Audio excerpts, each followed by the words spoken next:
鮮浪潮佢呢一個模式係非常之有幫助咯，即係首先俾咗一筆資金嚟，然後你可以開到波咯。我係非常之鼓勵任何人士咧都去參與呢一個鮮浪潮嘅，因為即係無論你係未科班出身啊，即係你係咪曾經讀過電影啊，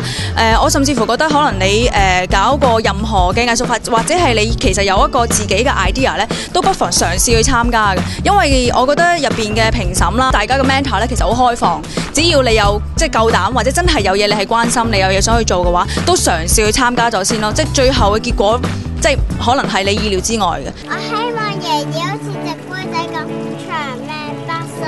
咁葉詠儀咧就可以同爺爺慢慢行晒好多地方，記住晒所有嘢。鮮浪潮即係電影界別出現咗呢一個計劃，其實我哋參加嗰屆第5屆，我睇到越嚟越成功。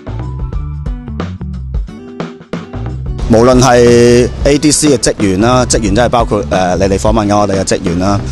導師啦，又或者大會啊、評審啊，我覺得大家為緊成個業界着想咯，而唔係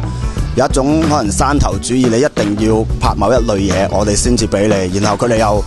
揾咗一啲其實唔係淨係話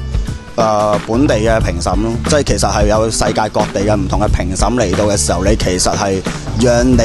去擴闊你嘅眼光，去睇下個世界究竟發生緊咩事咯。